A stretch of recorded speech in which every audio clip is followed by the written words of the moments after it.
like eyes, the black night side, the moon in silver dreams pours down in beams, light up the night.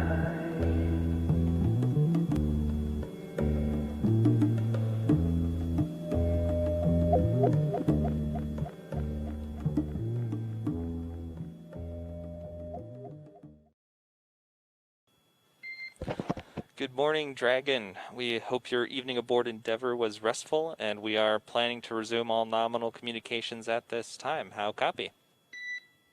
Night on Endeavour, and great to talk to you, Mike, and the team, and congratulations, by the way. Hopefully the new edition is doing well. Thanks very much. Yeah, young Joseph Solomon is doing great. He's at home, hopefully letting his mom sleep a little bit. All right, well, the crew has been woken up. If you didn't get the song right off the bat, that was Planet Caravan by Black Sabbath. So that is your first wake-up song played on a Crew Dragon. Planet Caravan, Black Sabbath. We know from their interviews pre-launch, Bob and Doug, definite fans of 70s, 80s rock, and also into the 90s, which I was like, yeah, guys, thumbs up on that one. Station 02. Good morning.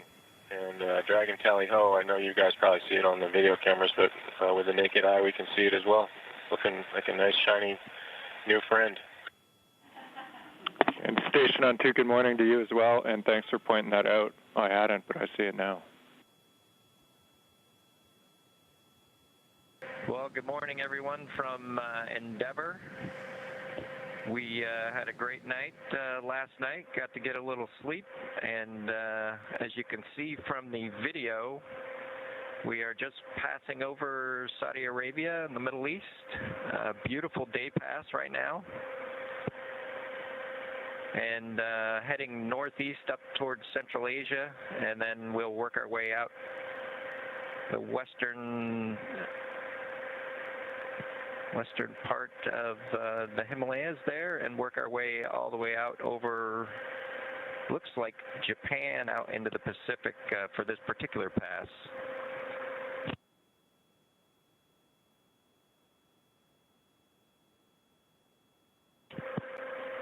If you look closely in the video, you can see just a sliver of moon kind of halfway between the surface of the Earth and the window pane as we're flying at about 17,500 miles an hour around the planet. Getting pretty close to ISS. When we were in the night part of this orbit, we actually got to see ISS out the window, which was pretty neat to see it for the first time on this trip. Bob's panning the camera back now, just kind of taking a look at around the cabin just to see how things look after a cruise lived in Dragon for an evening.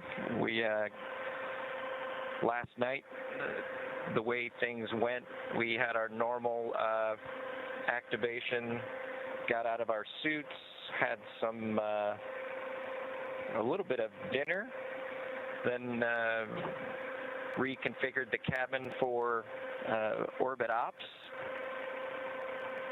Did a couple other events, including the media event last night, and then we proceeded to get ready for bed, which in space takes a little bit longer than I think on planet Earth.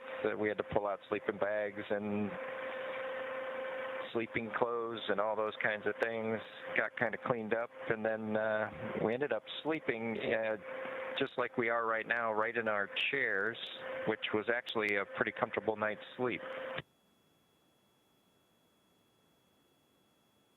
One of the things we did yesterday was actually manually fly Crew Dragon for the first time, and I want to compliment the team's at Hawthorne. Just a spectacular job with the simulator as the vehicle flew exactly like the simulators out in Hawthorne. So just want to thank the teams that did all the work on that particular training device, as well as all the modeling and the GNC. It really worked out well and was a joy to fly. And I'm guessing it was the first time a space vehicle was flown with a touchscreen before. So we got that going for us. Well, hello, folks. Welcome aboard the Dragon Capsule Endeavour. Doug and I had a good night's sleep last night. We were surprised, I think, at how well we actually slept aboard the vehicle. A little bit quieter than Space Shuttle, a little bit more, I guess, environmentally controlled. So we had didn't have CO2 pockets or things like that building up, giving us congestion, which was super awesome. He talked a little bit about the changing and going back and forth between our suits and our sleepwear and the clothes we're in now, and managing all those things. But we've managed to keep the ship pretty tidy at this point as we went through the night's activities and then got into our preparation for today. We did get our suits dried out, get them packed away into the black bags that are stowed in the outboard seats. You can, if you look closely, you can see we've got them strapped in with the regular straps that you'd use for riding into orbit, and then over against kind of that former window location, there is a, you can see Doug's sleep bag there next to his crew notebook, and so that's how we're keeping all of our laundry constrained floating all around today. Doug mentioned the manual flying and how well the simulator matched that. I'll tell you that for the ride uphill on ascent, they just are never able to capture that at the simulator. And so I think Doug and I were talking about all the observations that we had all the way uphill.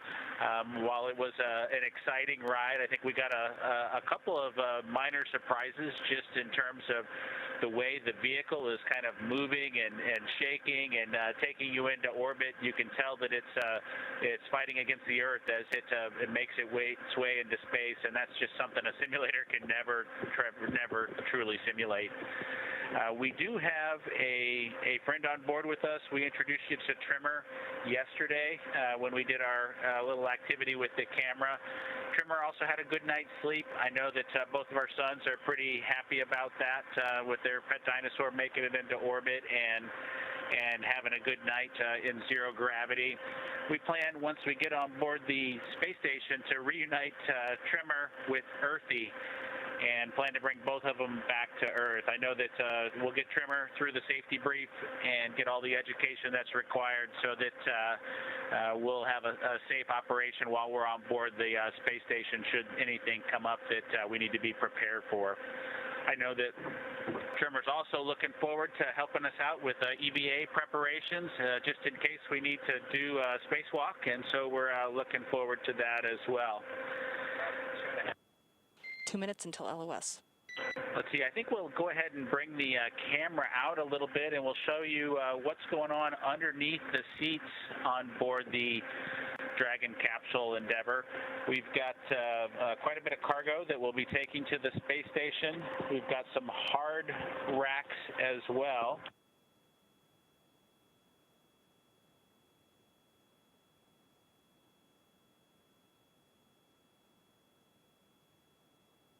The hard stowage that we have can also be swapped, these hard containers here, for powered cargo, which lets us bring back refrigerated things from the International Space Station. And if you're super lucky, we don't have that this time, but I bet you some crew will take ice cream to the International Space Station with those.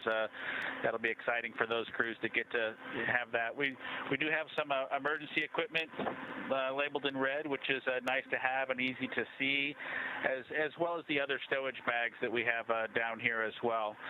I don't know if you were watching closely during our strap-in and insertion on the pad, but we did have the seats rotate. At one point, we were down in an easier configuration to ingress the vehicle in, so when we climbed aboard, the seats were rotated down, and after we were strapped in, they rotated up our activities. And so those seats will rotate again in preparation for splashdown when we eventually come home.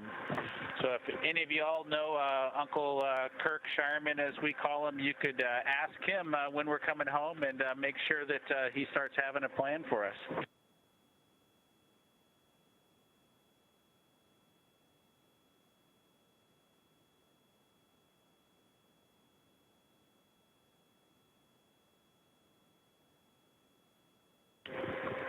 Well, we appreciate you having them coming on board again with us on Endeavor, and enjoyed showing you around both inside and out.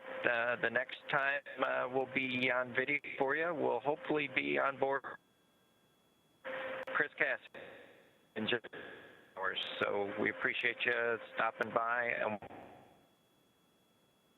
and from Endeavor.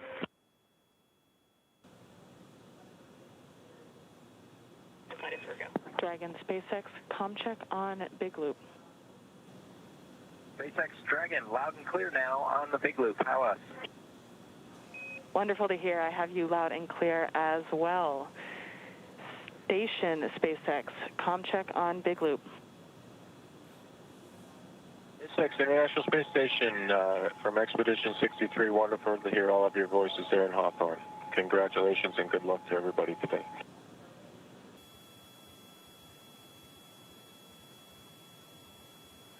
Dragon SpaceX, the ground is go for approach initiation. We will be enabling the maneuver shortly, and our updated expected maneuver start time is 12:11 UTC. At this point, Dragon now approaching waypoint 0. And really at this point, it's all relative maneuvers, a very slow and steady approach to the station. Of course, that small translational test with Bob and Doug commanding Dragon to do some small manual piloting maneuvers. At this moment, we're less than a mile away from station. Dragon just under 1,200 meters away, continuing to close the gap. Pretty slow rate right now, moving in at only about 1.7 meters per second. We're going to be standing by. There's going to be an internal go-no-go poll about passing waypoint 0. That should be coming up in about 7 minutes. We'll continue to listen in with the teams. We're expecting Dragon's arrival at waypoint 0, which we heard its trajectory has converged on.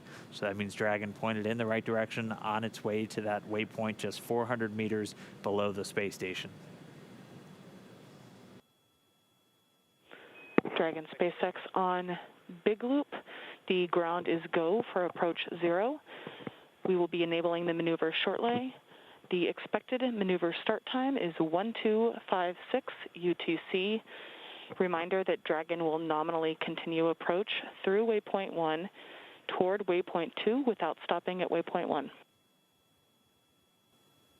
Next Dragon on the Big Loop, we copy go, and 12:56. Good copy.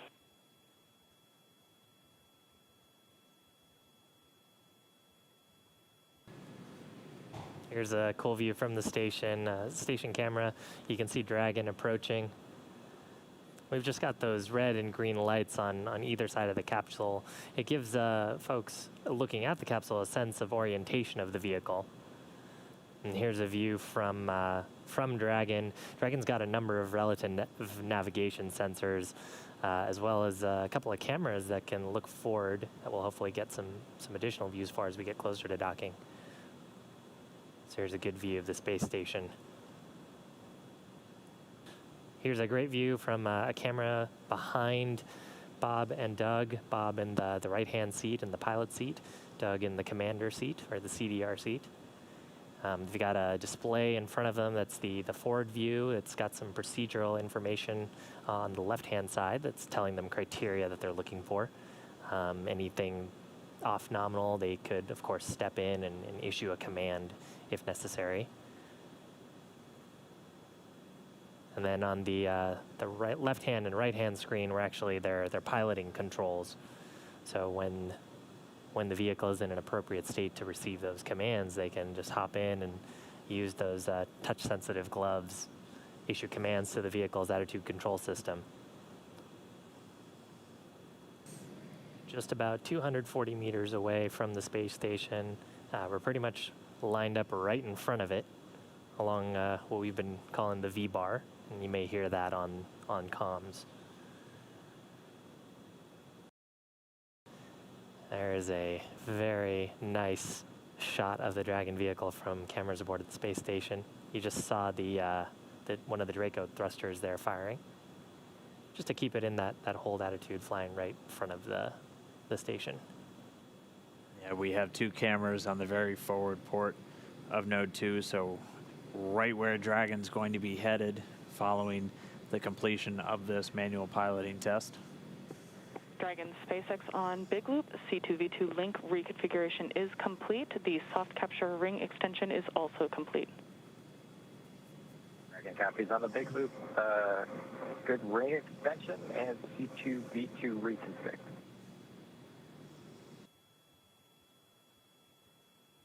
Dragon, that completes the manual piloting demonstration. I only had to twist Doug's arm for 2 or 3 minutes to get him to allow me to deactivate the piloting controls. We copy. Excellent. Thank you. And with that, we ask that you, from the display used for manual piloting, please go to audio settings and adjust a gain setting for seat 1 or 4. And in addition, we would appreciate any handling qualities evaluation of the proximity piloting possible.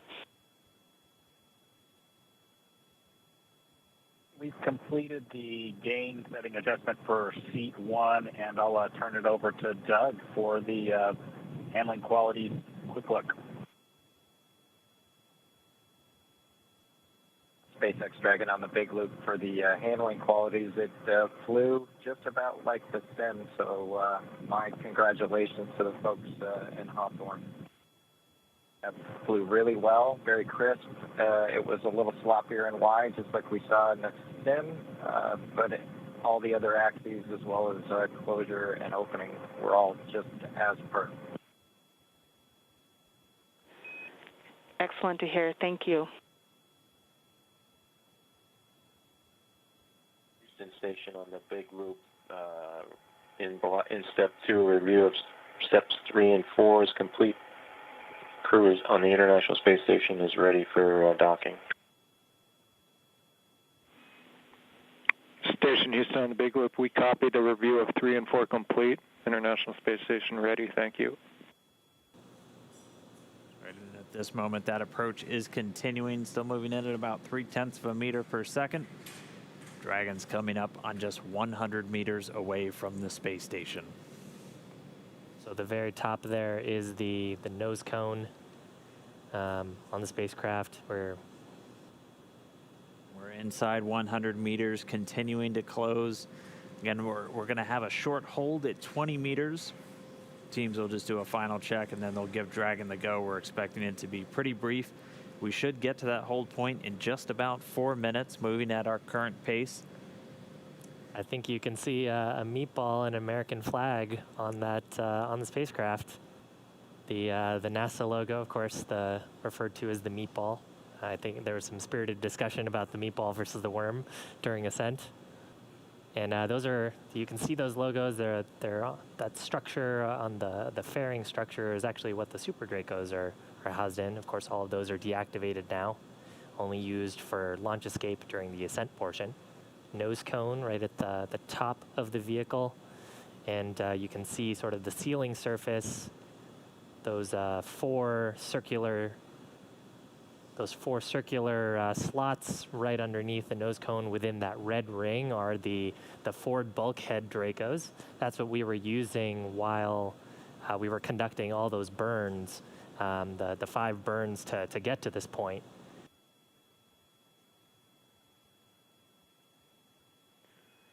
Dragon SpaceX on Big Loop. The ground is go for approach 2. We will be enabling the resume shortly. As a reminder, ensure your visors are closed prior to Dragon's departure from the waypoint. And once Dragon is inside the crew hands-off point, retreat and breakout are not permitted. And for your awareness, we have sunset in a little less than 8.5 minutes. Dragon copies all on the big loop. Go for docking.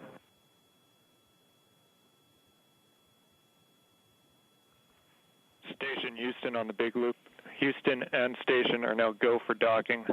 Chris, you can monitor per steps 3 and 4. 3 and 4 in 1.104 crew Dragon approach and retreat monitoring. Copy steps 3 and 4. Next Dragon on the big loop. Our visors are down. Copy, visors down. With the crew confirming their visors down, we should see the final approach resume. Station Dragon on the big loop. We are inbound from approach 2. Copy, inbound. Station copy. And we're going to be racing that sunset. The approach has resumed. Dragon closing in. We're inside 20 meters. And yeah, that crew hands-off point should come up in about 3 minutes or so. Right before we get that final docking, it comes about 20 seconds prior, or just about 2 meters away from the station still. And that's just the crew not issuing any abort commands. At that point, it would be too late. And so any aborts would be executed automatically by Dragon itself.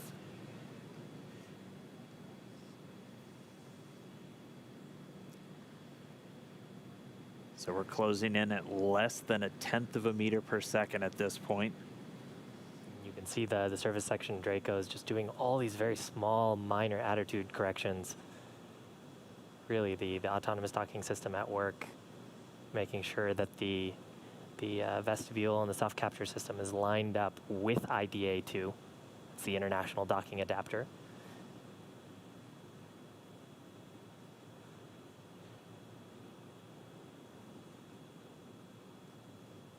You can see much more clearly there the hinge mechanism for the nose cone. Those 4 black circles are the forward bulkhead Dracos, not to be used at this time. And then, of course, the pedals of the soft capture system. And we are just 5 meters away. Again, we're racing that sunset. This Dragon continues to close, 4 meters to go. Those shadows of the space station on the vehicle. Yeah, you can actually see the centerline camera pretty clearly there, sort of with the contrast of the sun right now. 3 meters to go.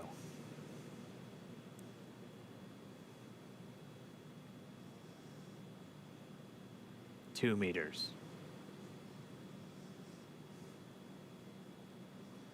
We are inside the hands-off point, the chop, the crew hands-off point.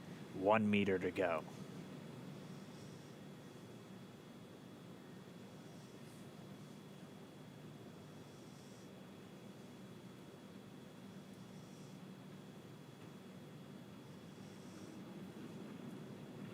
Soft capture complete. Dragon and SpaceX. Soft capture confirmed. Stand by for retraction and docking.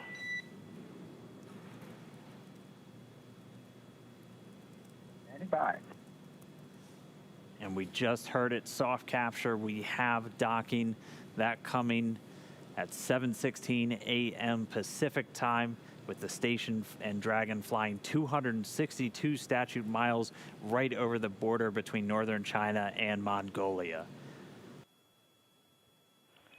Dragon SpaceX docking sequence is complete. Next Dragon, we copy docking complete. To say that it's been a real honor to be just a small part of this 9-year endeavor since the last time a United States spaceship had docked with the International Space Station. We have to congratulate the men and women of SpaceX at Hawthorne, McGregor, and at Kennedy Space Center. Their incredible efforts over the last several years to make this possible cannot go overstated. I'd also like to thank Kathy Leaders and her team of the Commercial Crew Program of NASA. An outstanding job by everyone. Last, I'd like to thank the men and women of the National Aeronautics and Space Agency. This is an incredible time to be at NASA. 3 new vehicles to be flown, continuing mission in low Earth orbit, and then to the moon and Mars. We thank you again and congratulate you.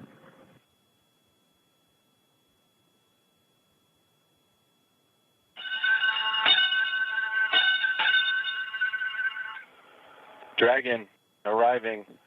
Crew of Expedition 63 is honored to welcome Dragon and the Commercial Crew Program to welcome aboard the International Space Station. Bob and Doug, glad to have you as part of the crew. Well done. Bravo Zulu.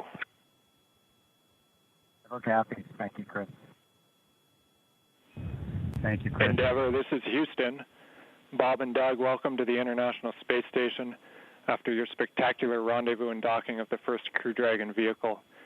For the first time since the retirement of the Space Shuttle, you have completed a historic ride to the ISS and have opened up a new chapter in human space exploration.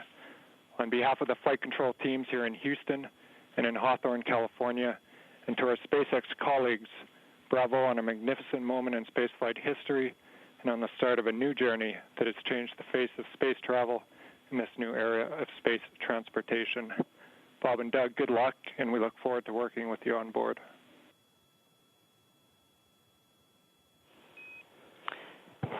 Dragon, SpaceX, Bob and Doug, we here at SpaceX are honored to have been part of ushering in this new era of human spaceflight.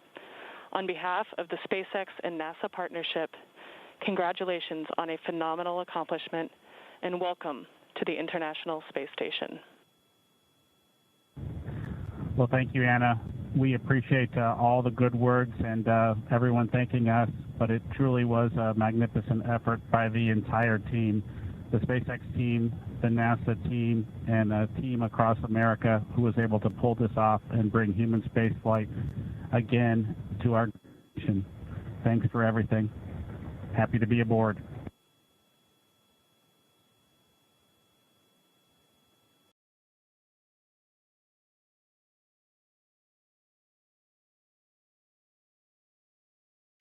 And with that, the hatch is open. 12:02 p.m. Central Time, 1:02 p.m. Eastern.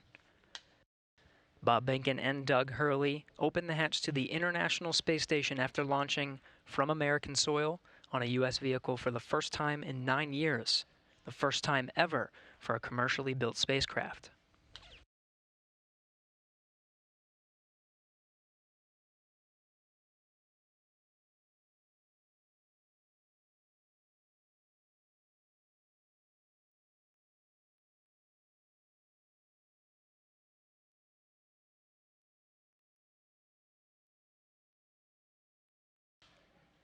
We have Bob Behnken from SpaceX Demo 2 mission entering the International Space Station.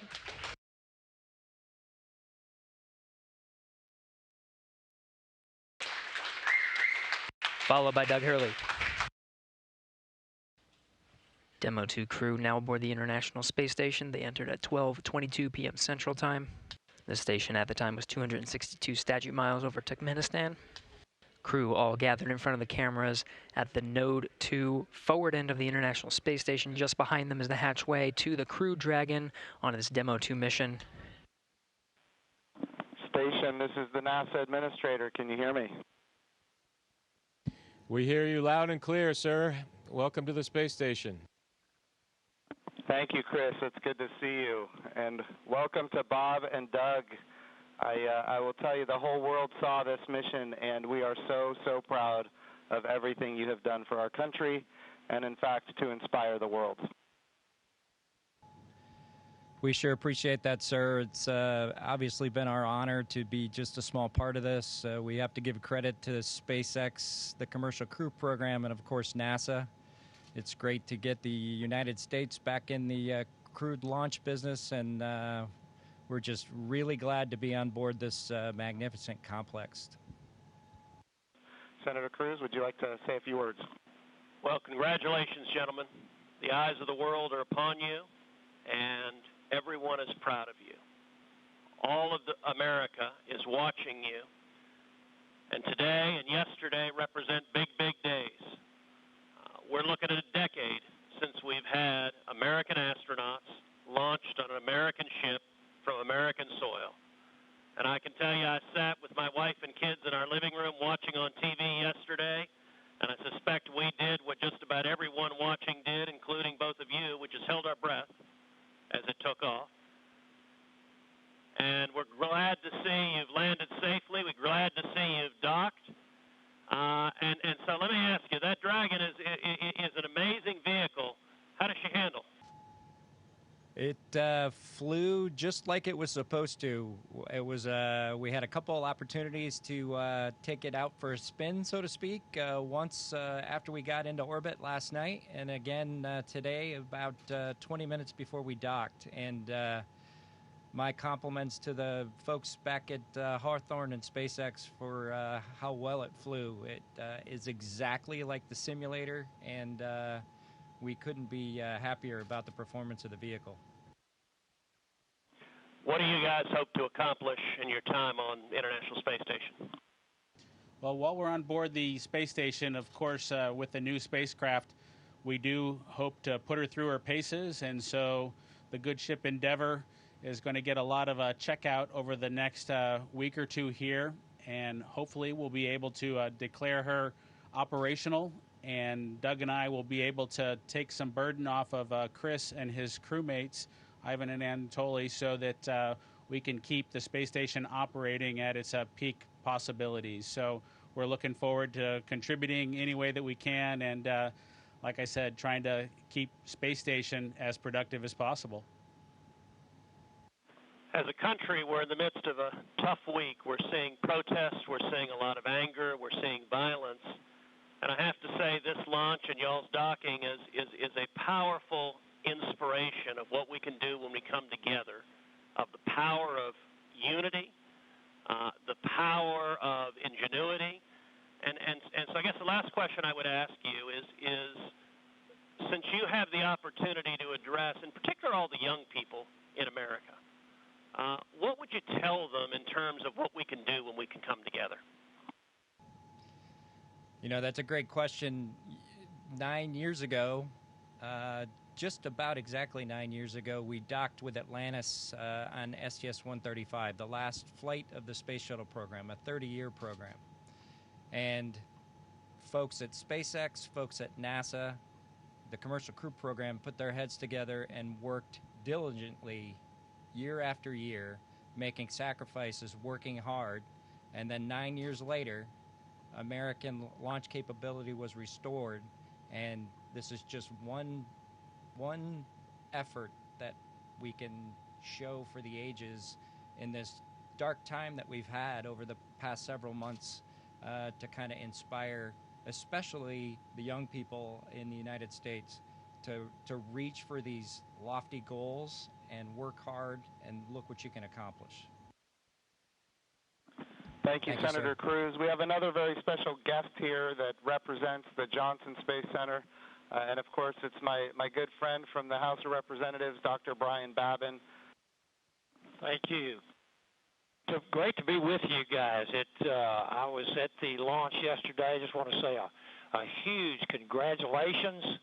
And, you know, there was a thunderstorm that blew in about 30 minutes or 45 minutes or so before liftoff.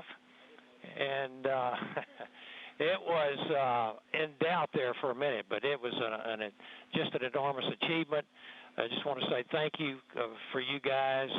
Really appreciate what you're doing for America, and the crew that's already been up there, Chris, and your two fellow Russians. To give you a great big thank you as well. I have a son who was a Navy SEAL, and I want to thank you for your service there too, Chris. And also, I would like to just see what I know you've said that the craft, the Dragon, handled very well, but I want to see how it compares with the Space Shuttle.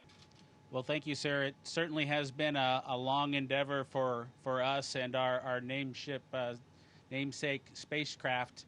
We're proud to have her on board the International Space Station after all that the teams around the country and across America have done to get us here today. As far as a comparison with the space shuttle, both Doug and I took a few minutes while we were accomplishing the approach and docking to, in our spare time, talk a little bit about it. We were surprised a little bit at how smooth things were off the pad. The space shuttle is a pretty rough ride heading into orbit with the solid rocket boosters. And our expectation was, as we continued with the flight into second stage, that things would basically get a lot smoother than the space shuttle did. But Dragon was huffing and puffing all the way into orbit, and we were definitely driving or riding a Dragon all the way up. And so it was not quite the same ride, the smooth ride, as the space shuttle was up to MECO. A little bit less G's, but a little bit more alive is probably the best way I would describe it. I'm going to turn it over for a second to my deputy, Jim Morehard, who's been a great deputy at NASA. Gentlemen, congratulations. You know, Jim's mentioned going to the moon. And yesterday and today, one, you've inspired the Artemis generation, which is our next generation. And that's what this is about.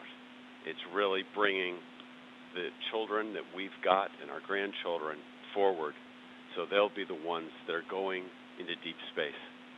This is the dawn of a new era, and we just thank you for being at the beginning of it. Thank you so much. It was absolutely our pleasure, but it's just a huge team effort across the board from SpaceX to NASA that made this all happen. We were just the lucky guys that got to fly the rocket yesterday. I have a question for Chris Cassidy. You know, our crew here decided to be about 3 days late. You got to work them overtime, I presume, now to get them caught up on all the activities that they missed out on. Any plans for them? Well, the day they missed out on was a good one for them to skip. It was Saturday house cleaning, but I took care of it for them. We'll catch up next weekend. But in all seriousness, we've got a few things to take care of tonight. Make sure we're all safe and we know the plan in case something bad happens. And then we're looking forward to some operational stuff later in the month. Maybe we'll get outside and do some spacewalks. And our efforts in these coming weeks will be in that effort. So we're all super excited to have 2 more crewmates to the Expedition 63 team. Awesome. And of course, here in Houston, this is the home of the astronaut office, and the Johnson Space Center is led by Mark Geyer, and I'm going to turn it over to Mark for a few comments. Thank you, Jim. Hey, it's great to see all of you there. Good to see you, Bob and Doug. I know we talked a few days ago. You look a little taller than I remember you. And but I also want to thank Anatoly and Iman and of course Chris for what you guys have been doing since you all arrived. And I know there's been a ton to do, and you've been really busy, and I appreciate that. So I also like this visual of our international partnership. We have had a tremendous partnership with Roscosmos, and we will continue to do so. But it is nice to see crew arrive from this side of the space station. So that was pretty cool after 9 years. I did have one question for Chris, though. What might you do to ensure that Bob and Doug stay longer? Do you have any strategy there? Well, we'll slow down the rate of which I'm eating food, and maybe we can stretch out our consumables a little bit. But that's a great question. We'll have to come up with some conniving scheme here in the next few days. And of course, Mark Geyer has an amazing deputy, Vanessa Weiss, if you'd like to come and say a few words. Thank you, Jim. Hi, guys. You look really good. I just want to say on behalf of everybody here, we just want to thank you. It was an amazing launch, and we love seeing the docking. You guys all look really good. Just thank you for all that you're doing, and we can't wait for you to return, but not too soon. Station wants you to get a lot of work done, so looking forward to all of that. But thank you, and God bless. Thank you, Vanessa. We appreciate that. All right, we also have with us Steve Jerzik, who is the Associate Administrator for the agency. For people who don't know what that is, that, of course, is the Chief Operating Officer of the agency. But he also ran the flight readiness review for this mission. He did really an amazing job, and I can't say enough about his leadership at the agency. Steve, if you'd like to say a few words, ask a few questions. Hey guys, it is just great to see you all on the station. I can't tell you how my adrenaline shut down when you guys opened the hatch. I mean, I've just been on edge ever since yesterday, and the weather cleared. I can't tell you how great it's been to see you on station. It has been a team effort. I felt like the last 2 years I've kind of been part of the team, working through issues, and it's been a heck of a year and a half with Demo 1. And the in-flight abort test, and working through issues like parachutes and the escape system, and I just could not be more proud of the team for getting to this point. It's amazing, and you obviously have been part of that. I really appreciate you all showing up in Washington, D.C. at our reviews, and because the last thing we do at those reviews is look at you all, because you guys are the risk takers, and make sure you're okay with where we are and where we're headed. So I really appreciate that. I really appreciate your active participation in that. And I could not be more, like I said, more proud of the team, and congratulations. And it is awesome to see you guys on station. Well, thank you, sir. We're just proud to be a part of the team that got to bring space flight back to the Florida coast. I appreciated the comment earlier that it was nice to see a vehicle come to the forward portion of the space station. But I'll tell you what, that's the only way Doug and I know how to do it. So thanks to the team for providing it to happen our way. We appreciate that. I just want you to know the president came to the launch and the vice president came to the launch. About half the cabinet was at the launch. We had members of Congress and members of the Senate from both sides of the aisle. And this was an amazing moment of unity for the nation. It was an amazing moment for the whole world to look up. In the midst of the coronavirus pandemic and some other challenges, we were able to have this very, very special moment where we could all look at the future and say that things are going to be brighter tomorrow than they are today. And you and the NASA team and the SpaceX team gave us that opportunity, and for that we are so, so grateful. I would also be remiss as the NASA administrator if I didn't promote what comes next. And of course, this is the beginning. We are now launching to low Earth orbit again, but we will soon be going to the moon. We will be going to the moon sustainably with commercial partners and international partners. We're going to use the resources of the moon to learn how to live and work for long periods of time. Ultimately, we're going to take all of that knowledge and we're going to go to Mars.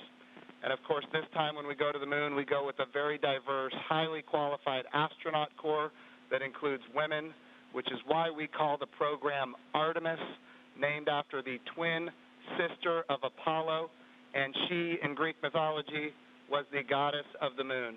This is the beginning. There is so much more to come, and I'm glad that our representatives of the Johnson Space Center are here because we're going to be asking them to fund this project. And what an amazing day that you guys have given us. So thank you from not just me and the people here, but from the United States of America and people all around the world. I'm more popular on Twitter than I've ever been, and it's because of you guys. Thank you.